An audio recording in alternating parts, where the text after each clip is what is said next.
My name is Sarah, and at 60, I thought I'd faced every trial life could offer.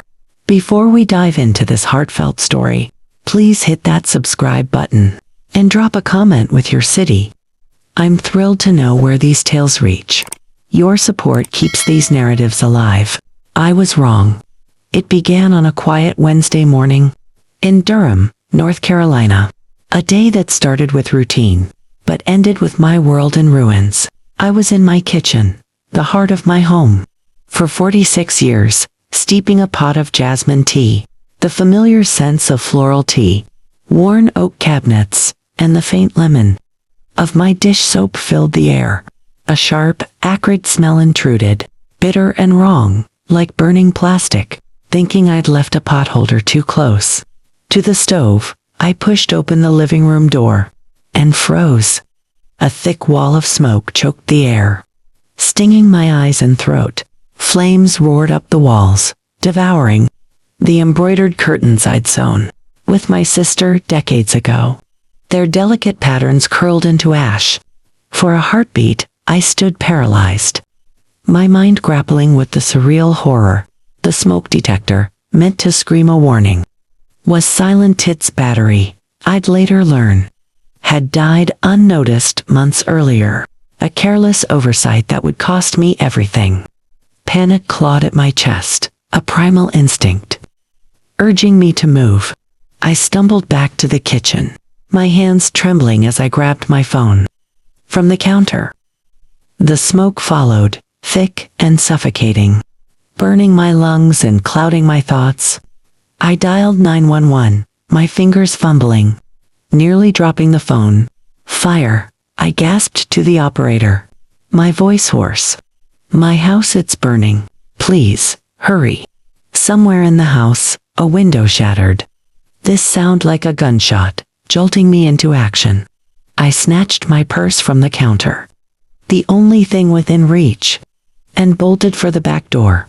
My slippers slid on the linoleum. As I fled, I caught a fleeting glimpse of the framed portrait of William, my late husband. His kind eyes blackened in the heat, the glass cracking under the fire's relentless hunger. Outside, the cool air hit me like a slap, a stark contrast to the inferno behind me. I collapsed onto the dew-soaked grass, coughing and gasping, my eyes streaming from the smoke. Neighbors gathered on the street, their faces etched with shock and pity. Mrs. Jenkins, my 82-year-old neighbor, who always shared her homemade blueberry muffins, reached me first. Her frail hands pulled me into a hug, her own eyes brimming as we watched the flames consume the home where I'd raised my son, Daniel. I'd built a life with William there. The fire department arrived in 9 minutes, their sirens slicing through the roar of the blaze. But it was too late. They fought valiantly, hoses spraying arcs of water to save nearby homes, but mine was a lost cause. In under an hour, 46 years of memories. The cherrywood table where Daniel practiced his alphabet. The hallway walls marked with his growth spurts. The bedroom where William and I shared whispered dreams were reduced to a smoldering ruin. The fire chief approached later, his face streaked with soot, his eyes heavy with a pity I couldn't bear. It was likely a short circuit in an old outlet, he said, his voice low. I'm so sorry, ma'am. It's a total loss. I stood on the sidewalk, wrapped in a neighbor's scratchy wool blanket, its coarse fibers prickling my skin. The weight of total loss settled into my bones, heavier than the smoke, still clinging to my clothes. I thought of the quilt my mother made, stored in the upstairs closet. The photo albums chronicling Daniel's first steps, his first bike ride, his first heartbreak. The love letters William wrote during our courtship, all ash now. The garden where I'd tended roses with William. The porch swing where we'd watched summer sunsets. The knitting nook where I'd spent quiet evenings. All gone. Mrs. Jenkins stayed with me, her hand on my arm, as the firefighters worked into the afternoon. You'll get through this, Sarah, she whispered, her voice trembling. You're tougher than you know. But I didn't feel tough. I felt hollow, like the charred skeleton of my home. A shell of the woman who'd once filled that space. Mrs. Jenkins insisted I stay with her that night. Her modest bungalow was crowded, with her daughter's family visiting from Charlotte, their chatter and laughter a jarring contrast. To my grief, she cleared a corner of her guest room, setting up a folding cot between stacks of old recipe books and boxes of Christmas ornaments. Her kindness was a lifeline, but the cramped space, filled with the scent of lavender air freshener, felt like an intrusion. The Red Cross had set up emergency shelters in a local community center, but the thought of sleeping on a cot among strangers, surrounded by the hum of despair, was unthinkable. I needed family. I needed Daniel. My son lived 45 minutes away in Cedar Grove, an upscale Durham suburb with pristine lawns, wide sidewalks, and homes that looked lifted from architectural magazines. He'd moved there 8 years ago. After a promotion to regional director, our relationship had frayed over the years. Missed calls, tense holiday dinners, unspoken resentments over my refusal to sell the house. But he was my only child, my anchor in a world that felt increasingly foreign. Since William passed 7 years ago, using Mrs. Jenkins's rotary phone, my cell phone had melted in the fire. I dialed Daniel's number, my hands trembling. "Daniel, it's Mom," I said, my voice fragile, barely holding together. There was a fire. "The house is gone. Everything's gone." A pause stretched across the line, heavy and cold. "Are you hurt?" he asked, his tone more formal than concerned. "No, just shaken. A few scratches, a sore throat from the smoke. But I need a place to stay, just temporarily." Another pause, longer, as if he were calculating his response. "Okay, Mom, come over. We'll figure it out." Relief flooded me, so intense, I gripped the phone to steady myself. My son would help me. Despite the distance between us, the years of growing apart, he was still my boy, the child I'd rocked through fevers. I clung to that hope, fragile but fierce. As I prepared to leave Mrs. Jenkins, she pressed a jar of blueberry jam into my hands, her eyes soft with empathy. "You're stronger than you think, Sarah," she said. Echoing her earlier words, I wanted to believe her, but strength felt like a distant memory, a ghost I couldn't grasp. The next morning, I returned to the ruins to meet the insurance adjuster.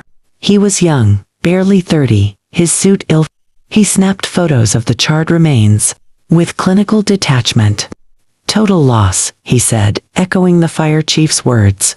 "Your policy covers about $175,000 for the structure, but after depreciation and your deductible, you're looking at maybe $78,000, possibly less.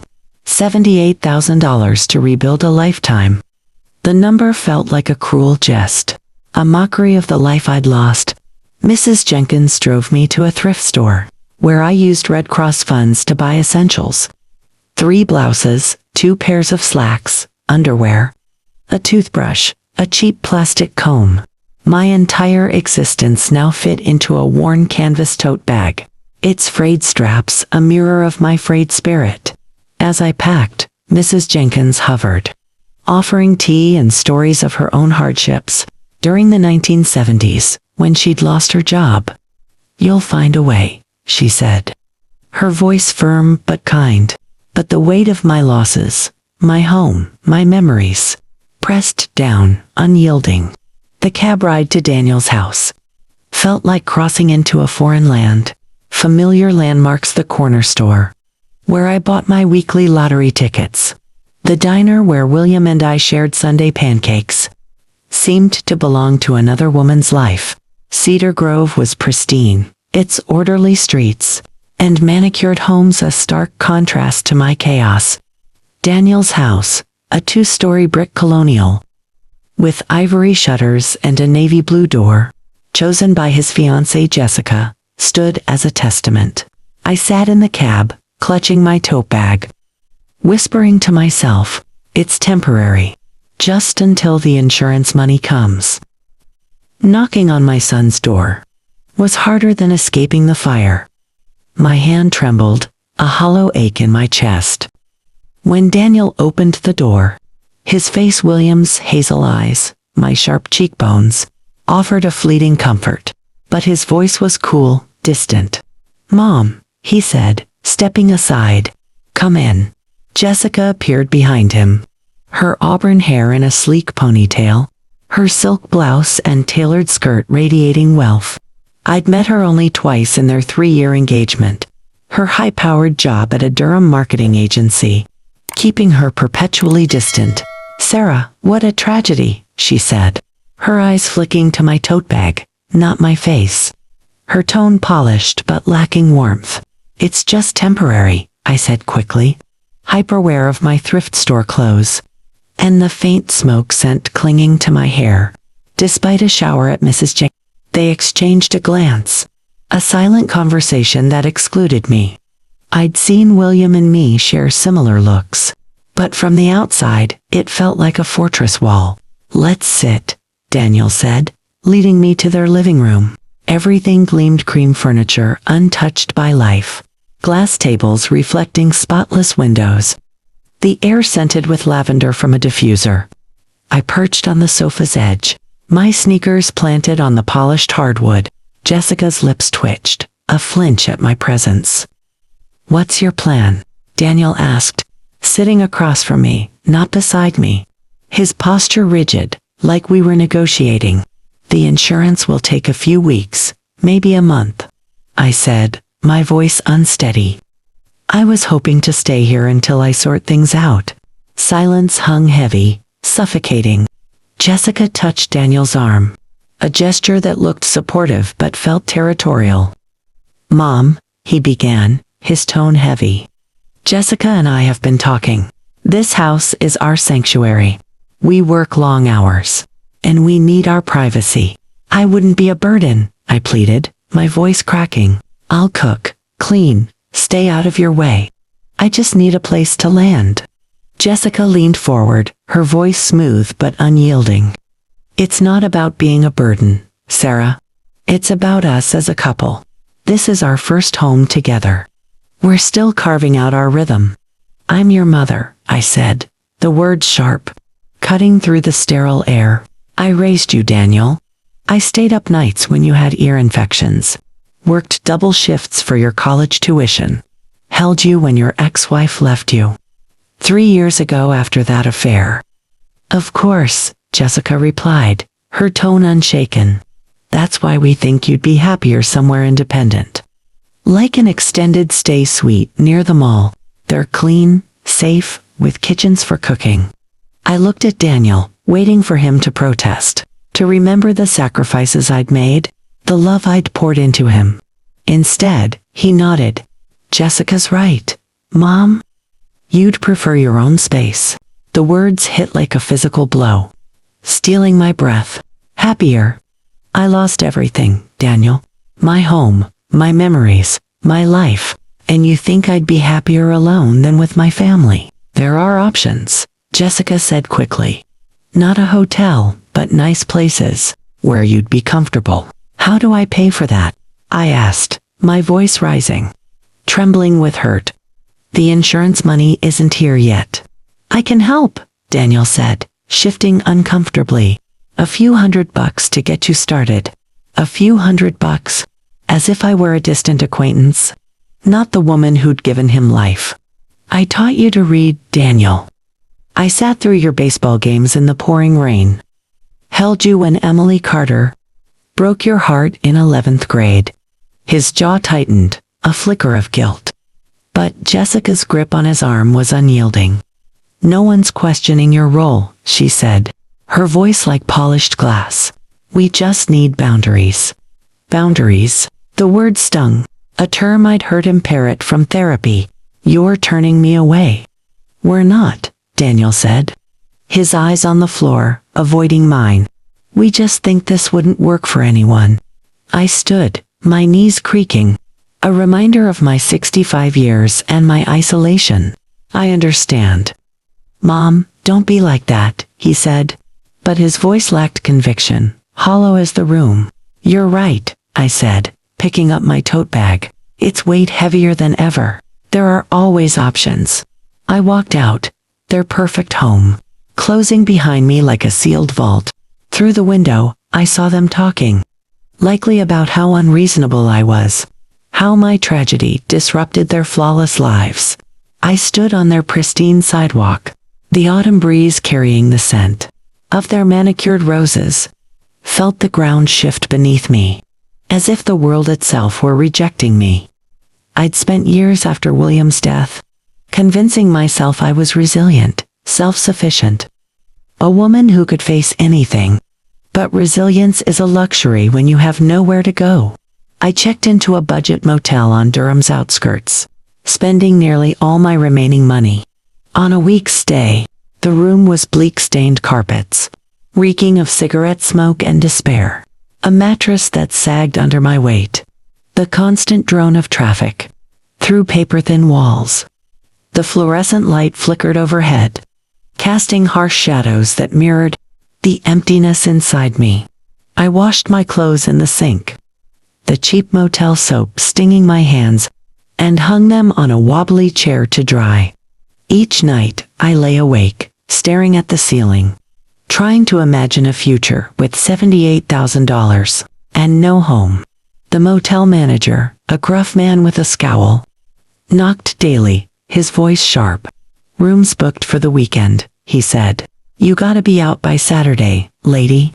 On the sixth day, I pulled a worn business card from my purse, one of the few items saved from the fire. It was from Robert Sullivan, my first love, a man I hadn't seen in 44 years. The card, soft and yellowed from years of handling, bore his name and a phone number in faded blue ink. On the back, in my 21-year-old handwriting, asterisk, yours always, S. I'd carried it through decades, a talisman of a life that might have been tucked into my wallet like a secret I couldn't let go. Robert and I had been inseparable for 13 months in our early 20s, when life felt like an open road. He was 23, with tousled chestnut hair and sapphire eyes that sparkled with ambition. He worked for his uncle's construction firm, but dreamed of building his own empire. We'd drive to a hilltop outside Durham, sit on the hood of his rusted Ford pickup, and weave dreams under a canopy of stars. I'll start my own company, he'd say, his voice alive with possibility. I'll build something grand, Sarah, and give you the life you deserve. A home, a family, everything. He left for a project in Savannah, promising to return, his eyes bright with conviction. His letters arrived at first, passionate and full of plans, written on yellow legal paper in his hurried scrawl, but they dwindled as life pulled us apart. Each one shorter, less frequent, until they stopped. When I met William at a church bake sale, 8 months later, Robert became a bittersweet memory, a dream too bright to last. William was dependable, a 36-year-old insurance agent, with a steady job and a kind smile, offering a life of security, if not passion. When he proposed after 6 months, I said yes, slipping Robert's card into my wedding dress. As a keepsake, a nod to the girl I'd been. Now, in a motel room that smelled of mildew, I wondered about the man he'd become. Old friends had shared snippets over the years. Sullivan Builders, a thriving firm, with projects across the Southeast. From Charleston to Nashville. He never married, they said. Too consumed by his ambitions. His heart reserved for something or someone else. Calling him felt like a reckless, foolish act. A desperate grasp at a past long buried. What would a successful man want? With a 65-year-old widow. With nothing but a tote bag and a broken heart. But on the 7th morning, with my money gone, the motel manager's knocks, growing insistent. I dialed the number. My hands shook as it rang. Each tone a leap into the unknown. My heart pounding so loudly, I feared it would drown out his voice. Sullivan Builders, Robert speaking. Came a voice, deeper with age but unmistakable, warm and steady, like a lighthouse cutting through fog. I nearly hung up, my breath catching. Robert, it's Sarah. Sarah Thorne. Well, Sarah, William now. A pause, long enough to make me fear. He'd forgotten me. Then, Sarah, soft, like a melody rediscovered. I'm sorry to call like this, I said. Words spilling out in a rush, my voice shaking. My house burned down last week. I lost everything, and my son. He won't take me in. I'm in a motel in Durham, and I didn't know who else to call. Where are you? His voice was sharp with urgency, cutting through my panic. Give me the exact address. You don't have to. Sarah, tell me where you are. I'm on my way. I gave him the address, my voice barely a whisper. Stunned by his response, I heard the jingle of keys, the slam of a car door, the low hum of an engine starting. He was coming. This man I hadn't spoken to in 44 years was dropping everything to rescue me from a rundown motel. After hanging up, I packed my meager belongings, 3 blouses, 2 pairs of slacks, a toothbrush, a comb into the tote bag, alternating between hope and terror. Was this insanity? Could you reconnect with someone after 4 decades? But with nothing left to lose, hope was my only currency. At 11:10 a.m., a sleek black Range Rover pulled up outside the motel, its polished surface gleaming against the pavement. My heart raced as Robert stepped out, his silver hair neatly trimmed, his frame solid with the confidence of a life well built. He wore a tailored blazer and slacks, the kind of effortless elegance that spoke of success, but his sapphire eyes were the same, bright with the dreams we'd shared. On that Durham hilltop, I hurried downstairs, clutching my tote bag, feeling small in my wrinkled clothes, my gray hair untamed, my face lined with exhaustion and grief. Hello, Sarah, he said, his smile warm, pulling me back to nights under the stars, when life was a canvas of possibility. Hello, I whispered, my voice catching, overwhelmed by the sight of him. He looked older, lines etched around his eyes, a broader build, a slight stoop from years of carrying responsibility, but his gaze held the young man I'd loved. He studied me, and I braced for pity, for judgment of the worn woman I'd become. Instead, he said, you're more beautiful than I remembered. Tears came, unbidden, a torrent of grief, loss, and relief. I sobbed for the fire that took my home, for Daniel's rejection, for 44 years of carrying burdens alone. Robert didn't speak. He took my bag, wrapped an arm around me, and let me cry against his chest. His blazer was soft, his cologne crisp and grounding, a stark contrast to the motel's stale air. I felt safe for the first time since the fire, anchored by his steady presence. I'm sorry, I choked out, my face pressed against him. I shouldn't have called. I'm a mess. You should have called years ago, he said, his hand gentle on my back, stroking softly. You're not a mess, Sarah. You're a survivor. He drove me through Durham's affluent suburbs, to Oakwood Manor, a gated enclave of sprawling estates nestled among rolling hills.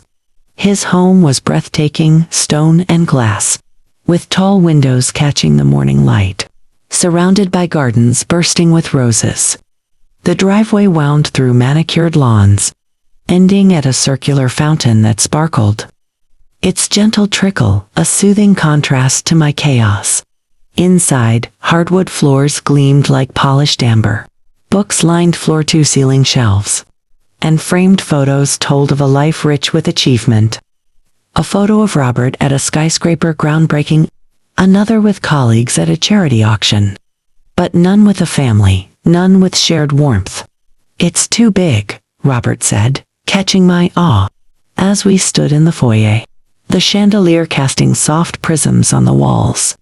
I built it hoping to fill it with a family, but he shrugged, a gesture so familiar, it tugged at my heart, pulling me back to the hilltop.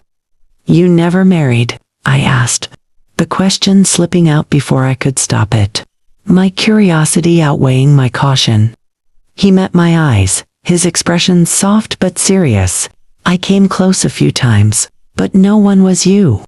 Robert gave me a guest suite, a spacious room with a mahogany four-poster bed, a private bath with a clawfoot tub. Floor-to-ceiling windows overlooked his rose garden, where butterflies danced among the blooms. At first, I felt like an intruder in a luxury resort, afraid to touch the plush towels, or leave a mark on the pristine surfaces. The room smelled of fresh linen and lavender, a far cry from the motel's mildew. I unpacked my tote bag, my few possessions, looking pitiful against the grandeur. 3 blouses, 2 pairs of slacks, a toothbrush, a comb. I stood at the window, watching a hummingbird flit among the roses, and wondered if I could belong in a place like this. If I could find a home in a world that had taken so much. Robert's warmth melted my caution. His housekeeper, Maria, came 3 times a week, her cheerful chatter a welcome distraction. But I began cooking on other days, rediscovering recipes from my childhood. In rural North Carolina, the first night, I made cornbread and collard greens, a meal my grandmother taught me when I was 9, the kitchen filled with the comforting scents of butter and bacon grease. Robert sat at the granite island, watching me chop onions with precision. "This is incredible," he said, savoring the greens, his eyes lighting up. "I haven't had a home-cooked meal like this in years. Restaurants can't compare." We settled into a rhythm that felt like rediscovering a forgotten melody. Mornings on the terrace, where I watched cardinals and blue jays at his elaborate feeders, while he read industry journals, his glasses slipping down his nose, in a way that made me smile. Afternoon walks through his gardens, where he pointed out his favorite roses, deep reds, soft pinks, vibrant yellows, and shared stories of planting them. "This one's called Forever Yours," he said one day, touching a delicate pink bloom. "I planted it the year I turned 45, thinking of you." I blushed, my heart skipping, unsure how to respond to a love that had endured so long. Evenings were for talking. Curled up by the fireplace in his study, the walls lined with books on architecture, we unraveled 44 years of separate lives, peeling back the layers slowly, like opening a long-sealed letter. I told him about William, a kind man who gave me stability, if not passion, a man who loved me steadily. I spoke of Daniel, the son I loved fiercely, but who grew into a stranger, his priorities shifting to his fiancée's comfort.